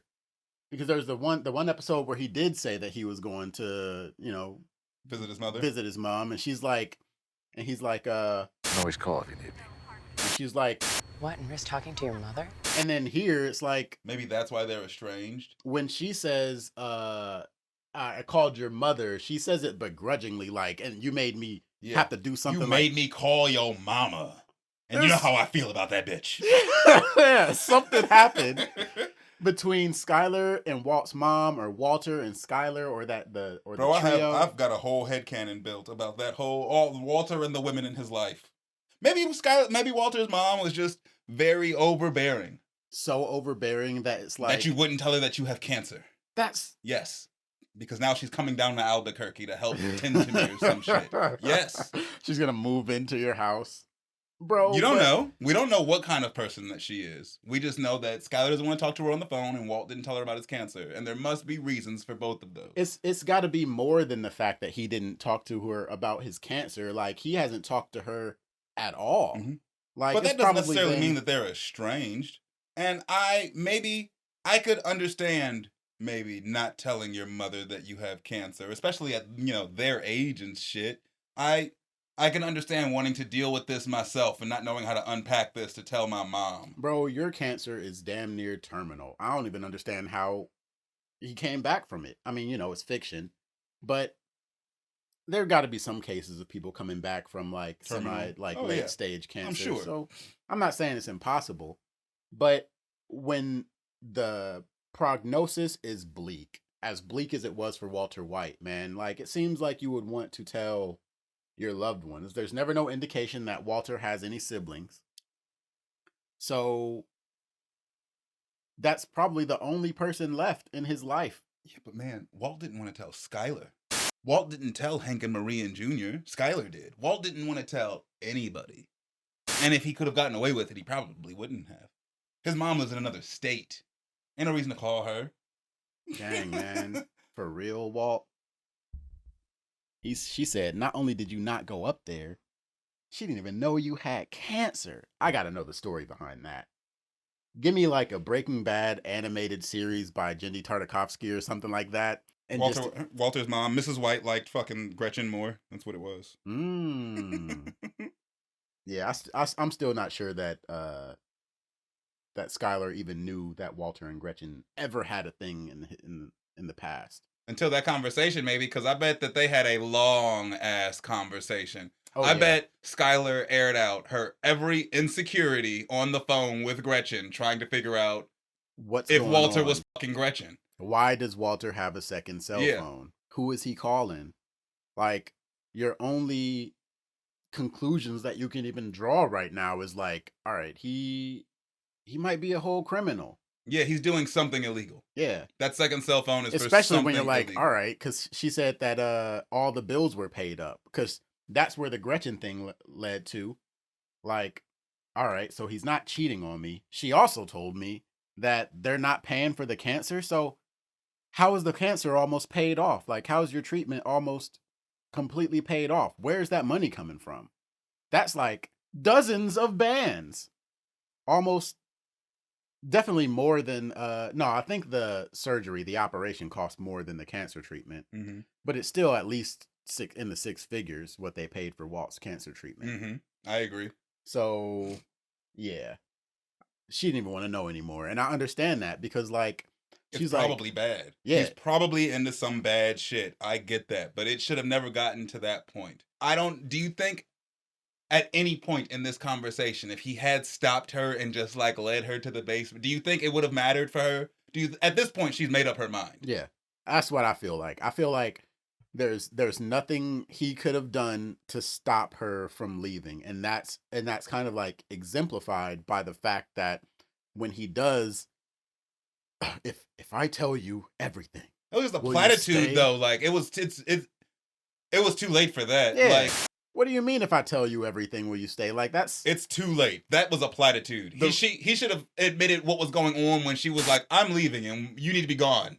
Like, no, listen, I have a perfectly rational explanation for this. Just hear me out, please. Like, I don't understand. I wouldn't have been surprised if she like plugged her ears and like, la, la, la, la, la. No, I don't want to hear it, period.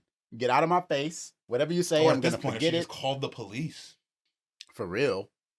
What makes him let her in the first place? I think I don't know. Does she like find his money? No, it's not that. He presents her money. Like, this is what I'm doing every day. I can't remember. I can't remember why, though. I can't remember the context of that conversation, but I remember the episode starting with her being like, oh, you're a meth dealer, and ending with him showing up with bags of money like, this is what I do all day. This is how I support us. And I don't remember what happens next season. I can't wait. Yeah. Oh, next season is going to be a good one. Man. Can't wait to talk more about this. If I tell you the truth, will you stay? Bro, that ship has sailed, buddy. It's like, that's some corny ass shit. Like, you an ain't shit motherfucker if you get to a point like that with your woman. Wait. If I tell you everything. It's like, no, bro, it's too late. You fucked up. The fact that you're asking me that question makes me not want to know. Yeah. What do you mean everything? How much is there? Nah. It's such a simple story.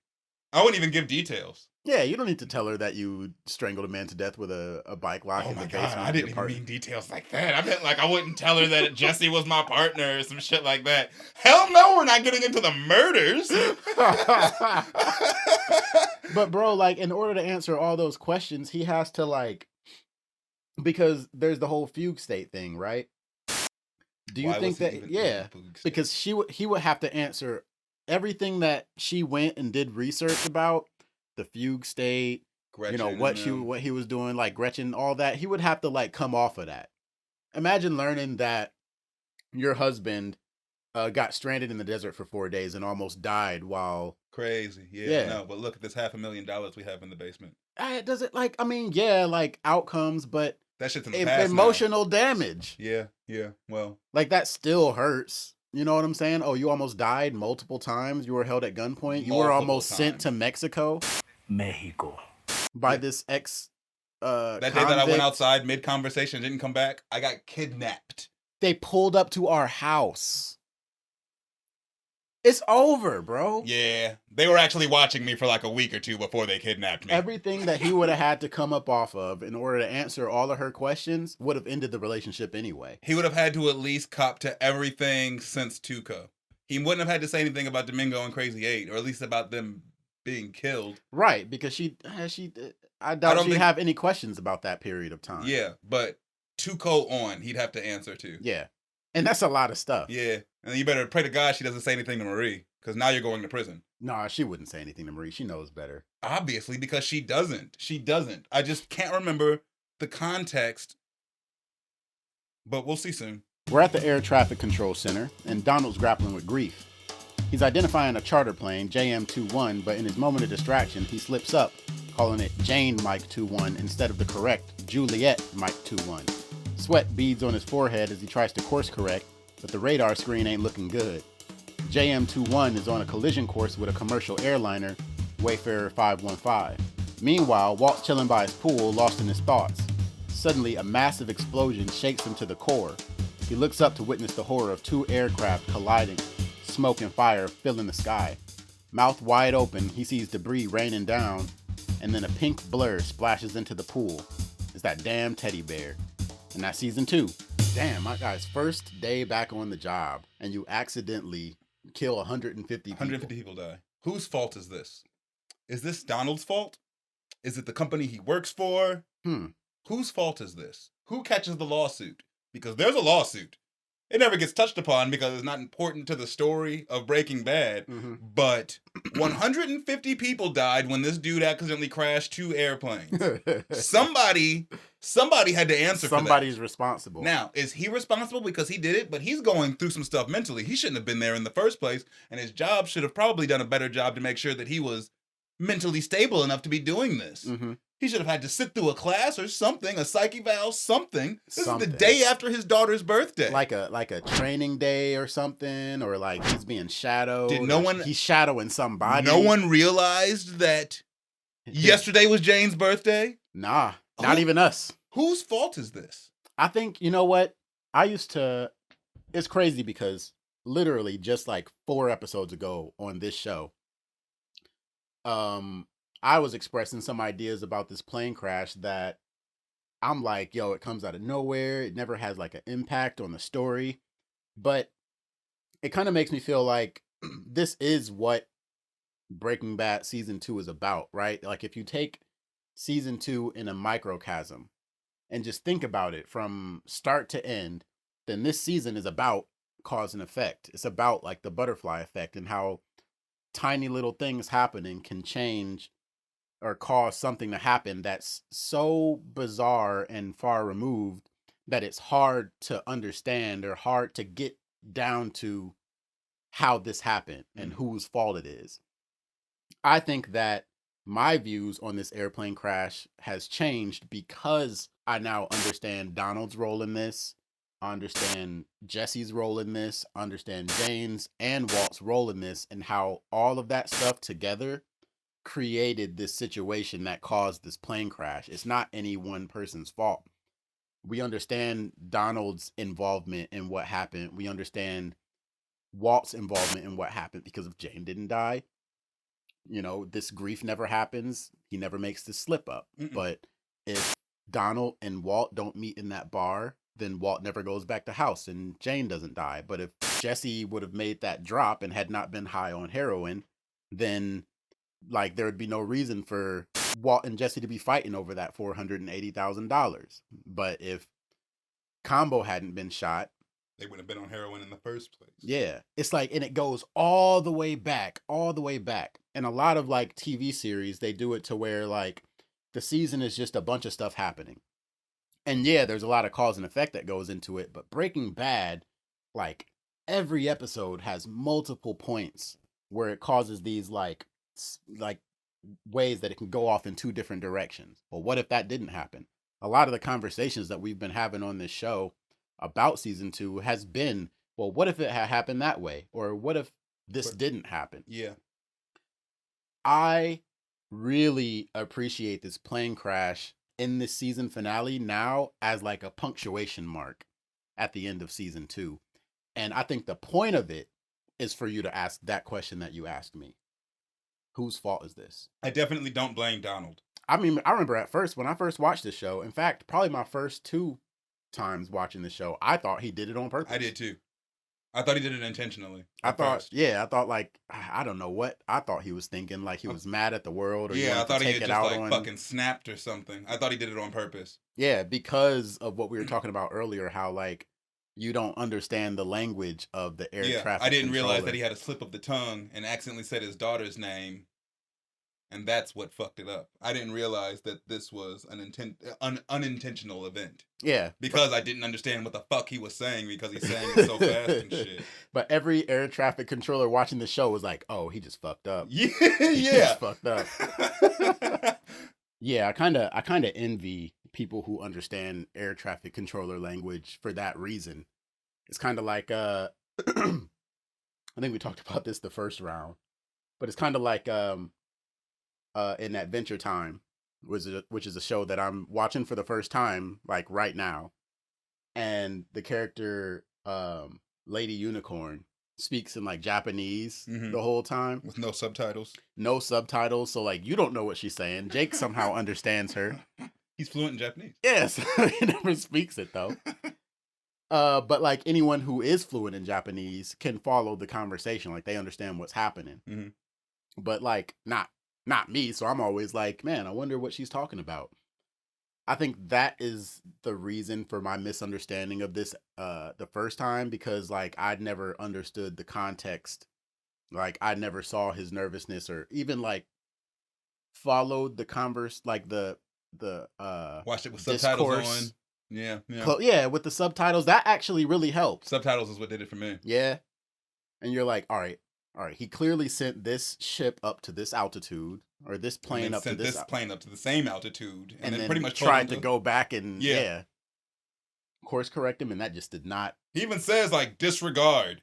I don't understand at that point why the plane crash still happens. Like I don't know though. Maybe planes are really. You say disregard, and it's like motherfucker, I'm already on the way there. Like yeah, or he just didn't hear the disregard part, or he took the order and. Like, human error. Yeah. But, like learning I think like the last time before we watched it together, the time before that I saw this episode, maybe like my third watch through, I didn't even watch it the whole way through. I was just like picking and choosing episodes. Mm-hmm. And all the season finales were in that, included in that. And when I watched this that time, I was like, oh, like that was an accident. He didn't do that on purpose. And I think it was the subtitles that did it for me too. What gets me, the reason I thought that he did it on purpose is I believe that the next episode starts with that question on the news. The news is asking who to blame for this. Yeah, it's either him or the company he works for, one or the other. Why wasn't he checked on? Why didn't anybody make sure that he was okay to still be doing this? That's how the next episode starts. I mean, I think the fact that we have we can see it, like we have like a front seat to it. We're looking directly at his face and it's just zooming in. Kind of gives us the insider knowledge that he didn't do it. But imagine if you saw something like this on the news. Donald Margolis, air traffic controller, steers 2 planes into one another. We just learned that his daughter just passed away. Her birthday would have been yesterday. And you're like, all right, that would be the question. Did he do it on purpose? Was it like, fuck the world? Or that would be the question. You're right. That would be the question on a lot of people's minds. Yeah. People would question this. He definitely lost his job, poor guy. Oh, yeah. Oh, yeah. He's not working that job no more. That was a good question that you brought up, too. Like, what happens to Donald Margolis after this? Like, where does he go? We never hear from him or see him again in anything. But it's like, this ruined his life. Yeah. Guaranteed like, it ruined his life. I wonder what like you said, like, what's the accountability like? Like, who pays for this? I mean, obviously he got fired, but does he serve jail time? Does he owe like restitution money? Yeah. Like what he just killed 150 people. He just a genocide, low-key, a little one. He killed more people than Walter did this whole show. Right then, on accident. So like, does he catch any sort of criminal negligence or something? Like, yeah, that's a good. I don't know, man. But is it his fault? I know that. Should he have even been at work that day? So as a bartender, I know that I can serve a person a drink. I can get a person drunk, and they can drive home. If they kill someone or if they're in an accident, they go and they ram into somebody head first and kill someone. The family of the deceased can sue me for serving him those drinks. Huh. Directly. They can sue me, and they can sue the bar, and they can sue the driver. Oh, so I'm sure that happened to him a lot. I'm sure a lot of those families sued him and the airline or whatever company he works for. Damn. Because you thinking from those families' perspectives, I don't give a fuck about Jane Margoli. Right. Like, I don't give a fuck about any of these people. I'm suing She's just some girl who overdosed on heroin. Yep. And now As my far as family's they're dead on concerned. this fucking plane. But like the Walter's death count, right? His kill count. Anywhere you look, they're including the people who died in this plane crash. Yeah, and I don't necessarily think that's fair to Walter, but whatever. I think it's just a way to rack up Walter's kill count. Just to inflate the numbers. Yeah. Well, I don't really hold Walter responsible for any of these deaths. Walter and Donald had that conversation in the bar months ago at this point. Like, I can't blame Walter for this one. I can't put those 150 deaths on Walter. Nah. No. I can put Jane on Walter. I can't put the other 150 people on Walter. That doesn't make sense to me. Okay. I think enough time has passed. Other people should have taken the reins on this one. Yeah. He's got an HR person. He's got supervisors and managers and people who are aware of what just happened to him in his life. How do you know they didn't just do a psyche eval or something like that with him? All we can tell for sure is that they didn't put him through any like re-entry program at all, because this is his first day back. Bro, I feel like that's definitely a type of job where you would need some sort of a quick tutorial real quick. Yeah. We're going to have you shadow Brian. Let's put you on fucking Ace Combat 6 to make sure that you can do this properly. Like, nah, man. Yeah, a simulation, some sort of simulator. I don't know. You got to... Let's make sure that you can still do this. And even then, we don't know how... Maybe he did do that. Maybe that was the first hour and a half, 2 hours of his shift. Yeah. It really is just like a slip. He says the wrong word one time and can't fix it fast enough. But yeah, he probably gets fucking sued into ruin. They should do like an epilogue like in like Coach Carter type shit. See what everybody's doing now. Yeah, at the end of the series, last episode, they're just like, Donald Margolis suffered financial and social ruin after colliding the Wayfarer 515. Maybe it's brought up in one of the black and white scenes in Better Call Saul. I'll look into it. I'm curious. Yeah, I want to know what happens to Donald Margoli as well. And the only thing that we have that comes after Breaking Bad are the black and white scenes in Better Call Saul and El Camino. And El Camino. Is he brought up in El Camino? I don't think so. I don't either. That would be the time. I don't see why he would be. Because he's Jane's dad. Yeah, but El Camino takes place like a year and a half after Breaking Bad, or after this happens. You're right about that. This wouldn't be in the news anymore. Yeah, you're right. Shoot. There was a fucking cruise ship that capsized like this summer, and it's done in the news. I never heard of it. Really? Right. Woo. A lot of people died. Anywho. Season wrap up. What'd you think of season 2? I have a lot of opinions about season 2, but I feel like they're wrong. Because for one, I thought the beginning of season 2 was still season 1, and I think of season 2 and all I think of is like the last 3 episodes. Yeah. Yeah. The last 3 episodes are what really stick out in my brain when I think season 2. I think Jane dying. And all the bullshit drama that is because of Jane when she's such a small portion of the bullshit drama. Yeah. But all in all, this is a good season. I don't know if it's my favorite. I can't remember season 4 to save my life. But I want to say season 3 is my favorite season. Is Gus still alive in season 4? Gus dies in season 4. Yeah, I don't think Gus dies until season 4. I think that's why it's difficult for me personally. It's difficult for me to differentiate things that happen in season 3 from season 4 things because it has the same antagonist. It's not like a show like Dexter where there's a new primary antagonist every season. There's a person for Dexter to catch, and by the end of the season, he catches them. Breaking Bad rolls over villains into new seasons, and then there are other characters that are only in like 4 or 5 episodes. Yeah, I agree. Like Tuco himself was only in 4 episodes. This season, yeah, or total. Total. Yeah, you're right. Which is wild. He's such a big personality in the show. Oh yeah. Season 2 for me, I agree with the whole like first 2 episodes thing being a part of like season 1. But even outside of that, you know, there's a lot that happens Combo dies. Gus in gets this season. introduced. Like I think it's a solid season. I think that season 2 is slept on for real, and I think for 2 reasons. In my opinion, I think the plane crash is one of them, and like the people's like kind of like ill regard for it, the way we felt coming into this season about the plane crash. And then I also feel that way because of Walter. Like this season to me is Walter's transition into the villain. And Yeah. I think that gets like underrepresented or undervalued. He's a villain by the end of this season. And if you Yeah. disagree, well, you're wrong. Yeah, there are people who feel like Walt is just as much of a piece of shit episode 1 as he is like Felina.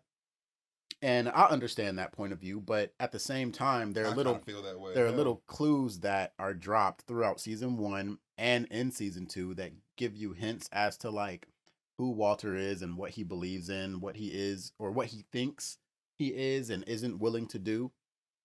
And season 1 is kind of like we get to see that in him killing Domingo and how he breaks down crying afterwards. And then season 2, you kind of get to see him adjusting and trying to figure himself out through conversations with Hank, through letting Jane die, like that scene at the end of Does each season end with a big murder? I don't think season 3 ends with a big murder. I think the season finale of season 3 is when Walt hits those two gang members with his car. Is that the season finale? I want to say that's the season finale of season 3. Full Measure. Yeah, Full Measure is when Gale dies. Season 3, episode 13. That's the season finale. Oh, and because there's more Gus stuff with after Gale dies. There's a big death every season finale or towards the end of the season. But season 2, like, you know, I mean, a lot of important deaths. What I consider the most pivotal death with Combo. You think Combo is the most important death? The most, yes, happens in season 2. So for me, I really feel like I agree with you. Season 2 still isn't my favorite season. I think it's a lot of people's not favorite, but continue. I didn't even But I think it's one of the more important seasons. Probably like, it's hard for me to not say it's the second most important season. I think people hate this season so much because of Jane and Skyler singing "Happy Birthday" to Ted. Yeah, there's a lot of cringy things that happen this season too. This is a very drama-filled. I think we should do that for each season from now on. Cause yeah, there's some cringy moments in this season, but Skyler singing "Happy Birthday" to her boss is not. I almost said husband. It's not cringy compared to like Todd shooting a 13-year-old in the chest. It's like, ugh.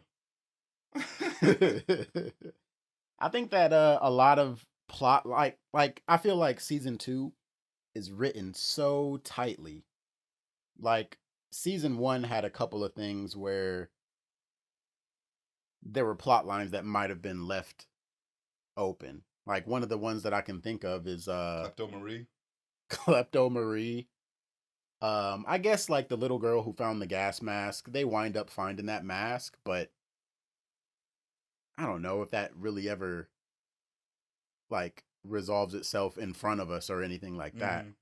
My boy taking the rap for stealing the chemistry supplies. Poor Hugo. Yeah, it pretty much like that never really gets resolved because legally they would have had to let him go because there's no evidence that he stole the supplies. Albuquerque, New Mexico. I actually got into this debate on the fucking internet earlier today, and they arrested him for possession of cannabis, not for stealing the fucking supplies. They were able to arrest him because they found weed in his car. But then the DEA never goes back to look into who actually did steal the supplies. They just kind of assume that he did it and keep him on the thing that he got charged with. Yeah. So they're like, all right, we can book him for possession of marijuana, but we're going to assume that he's also the one who stole the chemistry supplies, even though we can't convict him for it. Hank at least says that he doesn't think that Hugo is Heisenberg. He doesn't think that he's his guy. I guess. But season 2 leaves no loose ends. That's also when he tells Walter Jr. that the shit is in bean speak. He's pretty racist. MVP of season 2, who do you think? Walt. Walt? Yeah. Why do you say that? Walt's the MVP of season 2. Nobody is coming up bigger than Walt at the end of the season. Nobody's doing better than Walt. I mean, yeah, his situation's bleak because his family just left, but he did put himself in I don't know, I feel like Saul is like the MVP of season 2. Like he didn't show up till the third quarter. He gets Badger out of jail, helps Walt launder his money, makes the Gus connection. He's the one who gets Mike out there to clean up Jane. Or not clean up Jane, but clean up Jesse's house. Mm-hmm. That's a solid guess too, I suppose. Yeah, I mean, you know, he doesn't do any plot things except for making the connection to Gus. But a lot of the stuff that could be scrutinized, Saul cleans up for them. Maybe it is Saul who's the MVP this season. I wonder why the medical examiner doesn't. Maybe it's just because it's not their job, but the medical examiner doesn't find it suspicious at all that they find over a girl who overdosed in this apartment and there are no drugs there. One, maybe they did all the drugs and that's why she overdosed. But there's no paraphernalia, there's no needles. Who's to say, Jesse? Like, I'm sure that it... Yeah. Oh, he probably cleaned it up before he called us. Yeah. Let's move on. We have this dead body to deal with. They're not cops. Yeah, they're not cops. They don't give a fuck where the needles are. They don't care if there's any drugs. They're just here to deal with this dead body. Yeah. That's a good point, too. What's surprising is that the cops aren't there. Mike says that, like... they'll be here soon. No, Mike says that the cops might show up, they might not. It depends on how busy of a morning they're having. Yeah. They usually don't show up for ODs. Okay. Like, I hope that's word for word because it sounded word for word.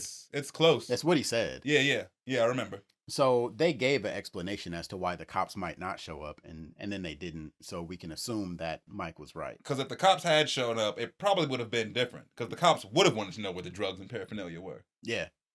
They would have asked. They would have probably arrested Jesse, or I don't know. I don't know if they would have had grounds to arrest him, but they would have at least detained him, taken him up to the interrogation room again. We didn't need another scene like that. Well, anyway, good. I think so. All right, y'all. Thanks for checking out this episode of Life, Death, and Dopeboys. It's been a pleasure having you. We're very excited to get started with season 3. Season 2's done. Season 2's done. We watched 2 seasons of Breaking Bad. We watched 2 seasons of anything. That's in the bag. I'm very proud of us today. Yeah, man. Please like, share, and subscribe if you really dug what we were saying today. Check us out in the comments in order to continue the conversation. We appreciate each and every single one of you. Please have a good day. Rest in peace, Wes. Bye.